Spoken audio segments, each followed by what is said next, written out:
lightning like Steve McQueen. I'm in the fast lane when the light turns green. And I built tough, I ain't nothing but grit. Cause I made rugged blood, sweat, and spit. Yeah, like a horse I fly. Better push yourself in for a bumpy ride. I like to play hard, but I work harder. And I weather the storm cause I'm built stronger. What is up, ladies and gentlemen? We are back. We are live. It is the Freight Coach Morning Show, the top morning show transportation, coming to you live every single weekday, 8:30 a.m. Pacific, 10:30 Central, to break down 3 industry articles and to provide some clarity and actual insight in what you can do with all this information that's out there right now, because there's just a seeming fucking cesspool of information that's coming at you left and right. The sky's falling. The sky is blue. However you want to spin it. There is just so much to break down that's out there today. Again, it's Monday, the 18th of July. We're already here.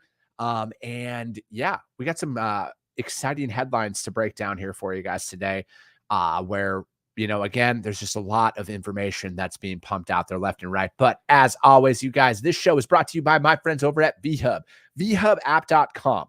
All right. That is the ones who keep this nice little neon light on behind me here every single day. But with this, on vhubapp.com, you guys, access to trailers is something that we all need. All right. It doesn't matter if you're a freight broker or a carrier alike, you need access to trailers at some point. All right. If you're a broker, one of the main reasons why shippers don't want to work with you is because you don't have equipment. This is a way for you to build up a drop trailer pool at some of your customers' facilities and run power only opportunities or anything that's out there to win some additional business. And then furthermore, carriers, unfortunately, trailers have damages and everything else that you can't use your own. And then if your truck's running, you shouldn't have to shut down for the week. You can go on there and vhubapp.com and check out and see and get a short-term rental for you to utilize. But right now with our trailer pool, and the best part about this, you guys, you get paid to reposition these things. So right now with what we're working on here, Paragould, Arkansas, which is just north of Little Rock, you get paid $18.50 to move that up to Delta, BC, which is just outside of Vancouver. And it's a brand new trailer, you guys, brand new 53-foot drive-in, ready to rock right now. And then they also have those over in Glade Spring, Virginia. Same thing. You get paid $18.50 to do this. This is a way to help you offset all of your costs. All right. Not all of them, excuse me, but the majority of, you know, your rising fuel bill and everything else that's out there, this helps you offset it. So again, those are going up. That's a brand new trailer. And then for the domestic US move, you guys here, San Diego, California to Irving, Texas. I know there's a lot of freight that moves on that lane in particular. And now this is a way for you to take on, make a little bit extra money out there for your driver, $600 to do that. Again, hit them up, vhubapp.com. My man, Xavier Campos, you're going to be your point of contact out there. And he'll be in the audience, as well as my friend Stacy Steen. She'll be in the audience, and you guys can check it out and see what they're working on and hit up them if you guys have any questions in particular about that. Quan, what's going on, brother? How are you? I'm working with him now. You're gonna see a lot cooler shit coming through when it comes down to my my content with my man Quan. Where we are right now, you guys, as you know, every single day we have this thing called the Freight Coach Tally. We are on day 71 of there being a truck parking issue as well as a facilities issue in this industry. Again, I will stop bringing this up when I stop getting phone calls from drivers and when I stop getting messages from drivers about another facility that's out there that doesn't allow them to use their bathroom. You know, and again, it's like, I get it. If you're not going to let a driver use their bathroom, let them drop their trailer there and go down to the truck stop and hang out down there so they can use those facilities and everything else. And, you know, it's one of those situations that I understand that it's part of it, but we need to, as an industry, we need to come forward and do something about this. Again, we're at day 71 on that. And then also the cuts of fucking the death by 1,000 cut, aka the diesel price, is still at a staggering $5.56 a gallon nationwide right now. The new report from the EIA.gov will come out later on today. That'll be updated tomorrow on tomorrow's show. We'll put that out there. But again, the national fuel is still astronomical and everything else. And, you know, it's still up $2.23 a gallon year over year. So yeah, it's just, there's a little bit of reprieve, I guess, if you want to call it that, compared to where it was a couple of weeks ago. But I mean, it's 20 cents at the end of the day. And when you're filling up 1,000, or 300 gallon tank, doesn't exactly move the needle. And, it's one of those situations that, again, these are the after effects of where we will see higher food prices continuing at the stores and everything else, because fuel is up, everything's up. It's a trickle effect at this point, and the end consumer is going to be the one who ends up paying for it. But again, that's I get all that information from the EIA.gov. Drew Driscoll, good morning, brother. And yeah, all you other beautiful people who are out there watching this right now and not commenting, get involved in the comments, you guys. As always, this is a very interactive show. If you have any questions for me in particular in regards to sales operations, fucking drop those in there. We're all here to help. That's what the Freight Coach Network is all about, you guys. We're here to put out best practices for everyone to follow. And that's what we need. Yeah. You know what, Chad? You are correct. Everything is up, but those spot market rates. I know contract rates are up. I know contract rates are holding steady. That's out there. But yeah, the spot market is an absolute disaster right now on some lanes. Not every lane, though. That's one thing to keep in consideration that's out there. Again, if you're a driver and you're watching the show, drop your equipment type in the comments, where you're at, where you're looking to go, and everything else. And then all my broker friends who are out there, if you have freight that matches up with them, let's start some partnerships, you guys. We all like to talk about them, but it's time to go through and actually execute upon those partnerships that we love to bring up. Again, that's what this is all about here. We're about keeping the 97% of this industry in business, which is small business and everything else, and people out there trying to live out their American dreams and everything else. Kyle Provost, good morning, brother. Let me see here. Hold on. Got to get a sip of my coffee in. I'm needing it today. I think it's, I don't want to sound like one of those fucking people, but it's this Monday morning hit me hard. I know a lot of you guys have kids who are out there watching it. And my son had a little meltdown last night because he fucking hates bugs and he thought he saw a bug and anyways, it was a long night in the Jolly household, but we're here and we're making it happen this morning. So let's break down some articles and everything. Good morning, Devonna. Let me see. Chad, as small fleet owners, I want to dump brokers. What is your advice on getting the shipper to talk? I know I can save them run rates because I own the trucks. Just keep banging, or is there a trick?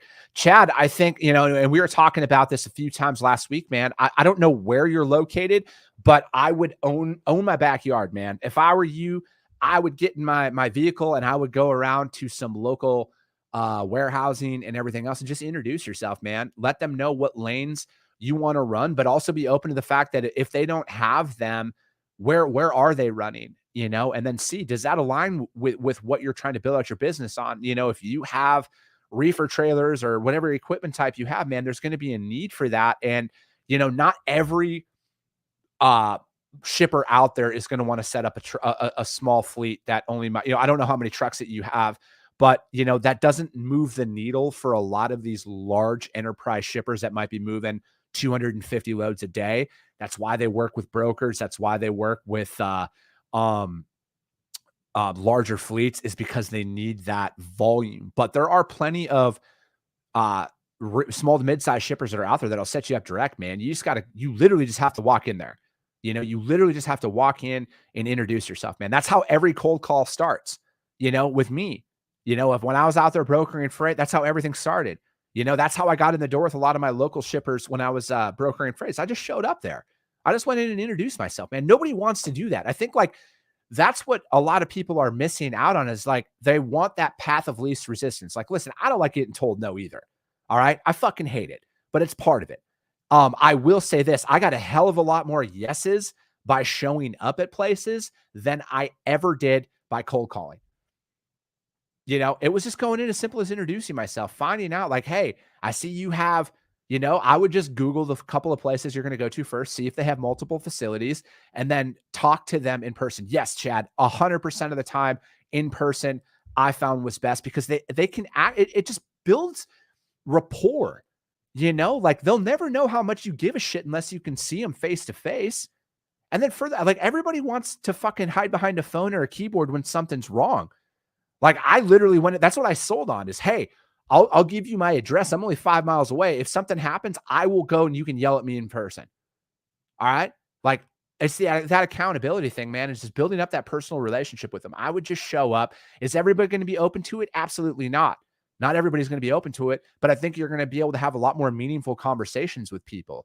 And then from there, what you can identify, man, is say you're in Tampa, Florida. You said you're in Florida, but say you're in Tampa, Florida, and you found some outbound freight up there going up into like the Tennessee market and everything else. Then maybe it's worth an investment in a flight to go up there and then go around to all those warehouses that are in that area as well, man. And then just introduce yourself. Some people who are going to listen to this will be like, oh, that won't fucking work. Well, they've never tried it. All right. You just got to do what everybody else isn't willing to do. Let me see here. Brandon, good morning from Greenlight Go. What is Greenlight Go? Kind of like that name. Loving the excited attitude and knowledge I'm trying to implement in our office, playing this whenever you have your show on. Well, I appreciate that, man. Every single weekday is when we have this show on as well. Let me see. Samantha Bass, good morning. David, what's up, brother? Good morning. Andrew Teal, everyone wants to throw the choke and a back to slap. Be there. Yes, absolutely. Absolutely. That is my sale of that. My 20. Yeah. You know what? That's exactly it, man. And when you are a business owner, Chad, you are 24/7, 365. Like work-life balance is created. All right. Like there's days that I'm out there that, you know what? I might only have about 5 hours worth of work to do, but if I got my critical tasks done for the day, it's a fucking win, you know? But then there's also those days that I'm working for 14, 15 hours a day, every single day of the week. That's all part of it, man. Like I love that singular point of contact with everything. All of my current clients right now, there's no call center. It all comes to me. You know, if I were you, Chad, that's exactly what I would sell is that single point of contact, man. I'm the owner of this company. I'm the one who's invested in these relationships. That means something to a lot of people. That's one thing that I saw working, you know, for this Unicron, my last brokerage, when I would travel with the owner of my company, like people were floored that the owner of a company would show up at places, you know? I think that does a lot of good for you overall. Let me see here. Let me see. Corey Morris, good morning, brother. Otto, good morning. Tell them. Oh, man. Most of them send me loads and I have to do the rest of the work for them. And, yeah, you know, Chad, that's a conversation for another show, my man. I don't disagree with you at all. Anyways, let's get into some of these articles for today. The first one is going to be from my friends over at the JOC. This one was on Friday. We saw this that President Biden appoints emergency board to intervene in rail negotiations. Let me see here. He signed an executive order preventing a national strike by U.S. rail workers that would have crippled an already stressed containerized supply chain by creating this. Well, they already have an acronym, the PEB, Presidential Emergency Board. The Biden administration heads off any potential disruption that could have occurred upon the expiration at midnight of that the end of the mandated cooling off period. The executive order prevents the Brotherhood of Locomotive Engineers and Trainmen from striking and 12 other unions from engaging in secondary picketing, encompassing 155,000 workers. Keeping supply chains running means keeping America's railways moving. Let me see. The PEB, which consists of arbitrators and negotiators, with laborers contested now has 30 days to issue a non-binding recommendation from the two sides. Robert Hawkins, an attorney representing the railroads said that the PEB involved in a freight rail dispute cannot exist beyond 60 days, so Congress would need to step in. Under there, the association, AAR, the Association of American Railroads, a lobbying group representing U.S. railroads, said the average railroader earns $135,000 annually, which is 95% higher than the U.S. workforce. Railroads remain committed to reaching an agreement that provides their employees well-deserved compensation increases. Let's see, retailers and thousands of other, let me see here, excuse me. The National Retail Federation lauded President Biden for naming this. Retailers and thousands of other businesses depend on the railway transportation system goods through the supply chain. They thanked President Biden. While a formal strike is likely to be off the table for now, all other forms of protest are possible in the interim, such as reducing the speed of trains and other measures known as working the letter of contract and nothing more. Following that announcement, let me see that the United Railroads Union, are now working together in preparation for a unified case. Our unified case will clearly show that unions' proposal are supported by current economic data that is out there. This is my qualm with unions, is the fact that they can just fucking shut down and fuck everybody else over in the meantime. No private business will ever shut their doors. That's an internal matter. Will they have to shuffle workforce and everything else at times due to yeah, that's all part of it. But I think that the fact that people can just go on strike and fuck everyone else over is where my problem. Like, I'm not anti-union or anything like that, but the fact that the president, like the White House, had to step in and say something like, I just don't like big government overreach. I don't like the government having their hand in private business at all. And I think that when a business is private and there is no union representation on site, and I know some union people out there are going to tell me to shut the fuck up, and that's fine. I'm a believer in freedom of speech. They can say whatever the hell they want. This is just my opinion. I think that the issue that's where one of the issues lies. And that was like my big thing at the ports and everything else is it's like, if you give them the ability to strike, and then it just screws over everybody else that's out there.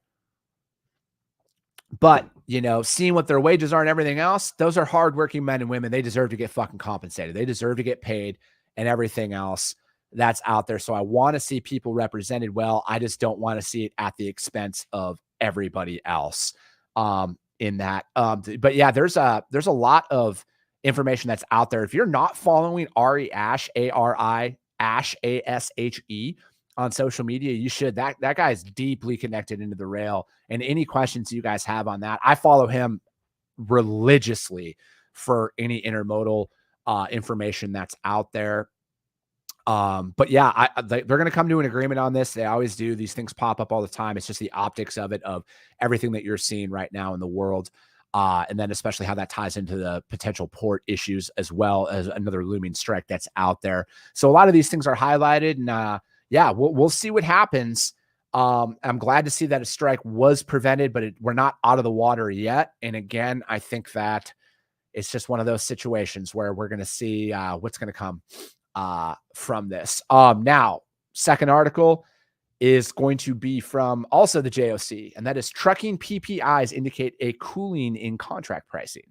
This was written by my friend Bill Cassidy, who may or may not be on the show this week. You guys will have to wait and see.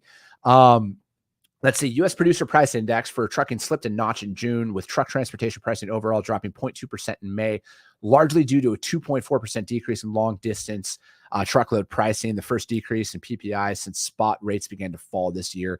However, PPIs for many other subsectors of trucking, including LTL and specialized, kept rising in June, which is always a good thing. Let me see here. They released this data. I'm just pulling out the key points here for you guys, which are for contract and spot pricing for all sectors of trucking rose from January through May. Excuse me. I should probably put this into full context. The truck transportation PPI, which reflects all in contract and spot pricing, for trucking rose 9.7% before dropping 0.2% in June. In comparison, the U.S. dry van spot rate quoted by DAT dropped 29% from January through June, from $2.70 to $1.93, and fuel surcharges softened to 14.1% from $3.11 to $2.68 per mile. DAT's average only fell from its peak in February from $2.62 per mile to $2.54 per mile, excluding fuel. So yeah, that's a lot of what Chad was talking about earlier, was the drop in rates and everything else. But again, a lot of it is tied strictly to spot market pricing. Let me see here. The stabilization comes after double-digit increases in pricing on top of the contractual rate hikes from 2021. Let's see. The pricing data also serves as a reminder that trucking overall is much bigger than the spot market. From truckload freight, currently as much as 90%, like we talk about frequently. I use 80% because I feel like it's, between 80 and 90%.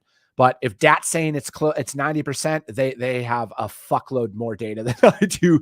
So I'm going to go with that. And my friend Dean Croak is very much on top of this. And he said that that contract accounts for 90%, but in the last year, in some months, and 25% is what the spot market accounted for last year in some months. But he put it at 20% for the full year is what all of that fell into. So again, it's like, if you're looking at that, so that's 2 out of every 10 loads goes on to the spot market. That means 8 out of 10 shipments that are moved right now on average are contract. And then when you think about that, how many of those contracted loads never make it to a load board? How many of those contracted loads never make it to a spot market? I would argue that probably 85% of the contracted freight out there never makes it out there to a load board. At least in my experience. And again, I only have 3 truckloads of data point, and I'm completely being sarcastic when I say that. In my career, the overwhelming majority of my contracted freight never made it out to the spot market, because I found carriers like Chad out there who are located in a certain geographical area that only ran to a certain geographical area. And I just tendered them the freight direct after moving a couple of shipments and building it up. And again, like, these things take time. Like the reason I started creating content, you guys, over 2 fucking years ago, was because everybody made it seem so fucking easy. It's not easy. All right. But when you actually apply a lot of this stuff that we talk about out there, you will see a noticeable difference. It's going to take some time. You're going to shuffle through. All right. You're going to shuffle through carriers just like you shuffle through customers, but it is completely doable. All right. Completely doable. You want to squeeze out your competition? It's pretty simple. Execute. Do the little things. Don't let shit get to the spot market and play that volatility, because the spot market is extremely volatile. I don't care what anybody says. It's extremely volatile because you reach that point where you have brokers out there who push that rate down and they try and hold off a little too far. And then rightfully so, when it's in a carrier's market, you have carriers out there who fall off of loads to make a couple $100 extra bucks out there. That happens. That has happened, and it's not going to change. But that's the volatility that's in the spot market. I think that with the remainder of this year, you need to lock in as consistent freight as possible. You need to build out a matrix of what days of the week you're going to be available, how many trucks you're willing to dedicate on certain lanes and everything else. And you need to stick to that philosophy, because service is going to trump everything here moving forward, without a doubt in my mind. Again, this is a great article that was out there that was written from my friend Bill Cassidy, Trucking PPIs indicate cooling contract pricing. I think, yes, the rebalance is going to be there. You're going to start seeing that if you haven't already, but that's not the end of the world. It's not going to be as drastic as some people are trying to make it sound, that everything's going to fucking bottom out and everybody's going out of business. Some people would like to see you go out of business so you can start driving for their large fleets and get out of business. But I don't want to see that happen. I want to see you stay in business. There's a way to do this. All right. There's a way to work through this. My friend Adam Wingfield talks a lot about it all the time. Back in 2008, rates were significantly less and fuel was the same price as right now. And there's still people who made it through that time. Just getting caught up on the comments here. Laura, find better brokers. We do our best work with carriers who work well with us. Rick Wooten, good morning, sir. Laura, 95% that is 95% we work with, and I can give you a list of other trucking owners that will tell you the same. Bill McIntyre, good morning, sir. All right, third and final article. And as always, you guys, I upload all the links to these articles out there on the YouTube channel, the YouTube channel, which is just the Freight Coach. And then the audio only version of this is going to be put up there on the Coffee with the Freight Coach podcast. And again, I put all the links and everything in there so you guys can check all this stuff out. Again, we're only dedicated to keeping people in business. All right. That's all the Freight Coach Network is here for, is to keep people in business. All right. I don't want to see anybody fail. Is failure part of it? Yes, absolutely. Are people going to give up? Yeah, that's just fucking part of life. But we're not part of that crowd. We're the part of keeping motherfuckers moving and in business. That's our crowd. That's what we're doing. Last article that we're going to break down today is from fleetowner.com, eliminating distractions for new drivers. It's funny. Let me see. It lists off a bunch of stuff that every fleet manager in their company's human resources department should go to. Employment verification, drug testing, all that stuff. That list is in the article. I'm not going to waste time reading through every single one of them. Obviously, safety is a top priority. Here's a challenge. Trucking serves every aspect of our economy in every place in the country. Not surprisingly, no two truck operations are exactly alike. It's the beauty of a free market, isn't it? They have different equipment, different customers, different roads, and different procedures.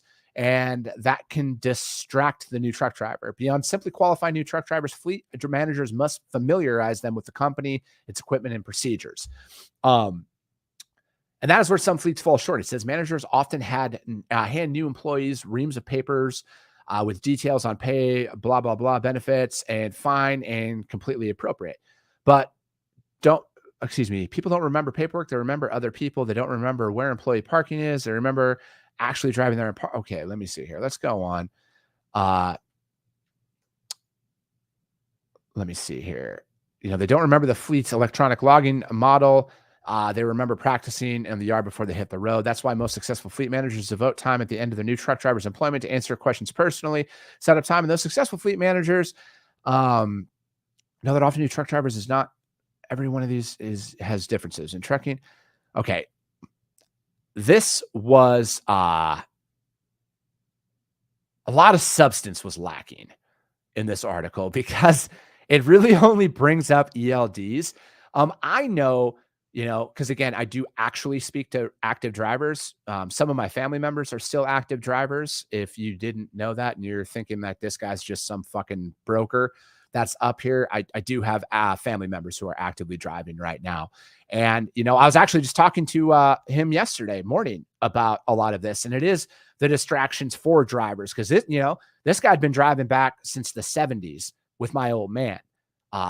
And he had said now he's like, he has to turn on 7 different screens just before he can fucking even do his pre-trip and everything else. And I think that there's got to be a simplified tool that's out there for drivers. And, and I get it. Everybody's policies are different and everything else. But I think that there needs to be, I think there's almost like my problem lies with drivers just need to drive at the end of the day. Like how we need to streamline a lot of this. And I know that we're at an adoption period of technology that's out there where, a lot of new stuff is coming into the market and everything else. And then some of it's going to phase out. Some of it's going to work. Some of it's not. But I think that we need to really listen to the driver's feedback. If you're a fleet owner, really listen to the driver's feedback on what's working, what's not. I know that there's some great programs. Shout out to my friends over at Trucker Tools. I see Michelle LeBlanc's in the comments right now. Love that as a purpose. What do you think is the biggest danger to carriers, owner ops right now in terms of going out of business, failure to understand their costs to operate, unexpected? I think it's Michelle, in my opinion, I think this is with any business right now, it is going to be their biggest danger is not knowing their costs. And I think that at times, and this is, to kind of tie in with this technology thing, is that we might sign up for like 6 or 7 services and we're all like, it's a nominal fee. It's 1.5% or something like that. But then we don't realize that we signed up for all of these services and now we're giving away 12% of every load. And that's what's costing us. And then we're noticing, and then like maybe we didn't save when the market was up. And again, I'm not up here to tell anybody how to spend their money, but I think that you need to look at that. Building up those cash reserves is going to be huge. And, there's going to be a guest on my podcast this week where we talk about this because he almost lost his business twice over these last 3 years, and it was not knowing this, it was a lot of what saved him was having those cash reserves. And I know that not everybody out there has that. And I think like having an actual breakdown of what your break-even point is, and then knowing what your profit margin is that you need to stay in business. And then I think properly allocating your profit into savings and everything else, so you have an emergency fund set up. I think that's going to be the biggest thing for drivers and any business owner right now, because it's going to get worse before it gets better. You guys, there's no other way. We're not at the bottom yet. All right. It's unfortunate, but we're not at the bottom. And I think right now it's going to be knowing where your costs are, maybe getting rid of some of these subscriptions, possibly. I don't know. Again, I'm not here to tell you how to run your business, but I think that if you're paying for, like, just itemize everything. So what I do is I have a list of everything that I pay for. And sometimes I've signed up for services that are literally the exact same thing and I forgot to cancel it. And then I get billed for it. And then I'm pissed off. So it's one of those things that, again, list all of that out, create that budget, create your break-even point. Most importantly, bake in your profit margin as well, because you guys all need to make money right now. And I think knowing your costs is going to be key. Let me see here. Chat says, any carrier that falls off a load they took to make more money is BS and not professional. I've had those that go off before me. Problem is the market doesn't seem to understand that there's a minimum of what we can haul for, and you're expecting $2 from me. Yeah, Chad, I'm glad you brought that up. Man, I'm glad you brought up the fact that there are both sides of that's happening. And you're right, man. $2 a mile is a fucking slap in the face right now, with fuel being what it is, with a lot of people leveraged, with whatever payments that they're leveraged with, But again, I think that as long as you're not taking that rate, then there's a way around it. And again, man, just implement a lot of what we talked about earlier in the show, Chad, and get those get those direct customers, man. Know exactly what their break-even numbers, problems, brokers, understanding. But Chad, I get that point, man. I see where you're coming from.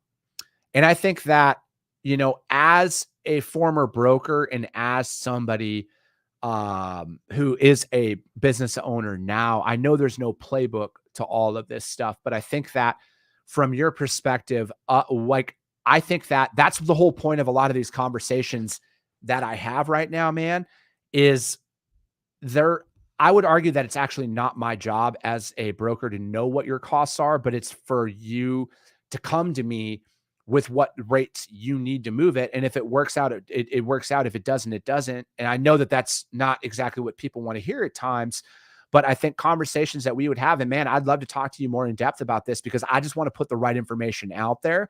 And I hear what you're saying though, man. I hear what you're saying. And I want you to find those direct relationships. All right. With shippers and everything else, because I think that eliminates a lot of it.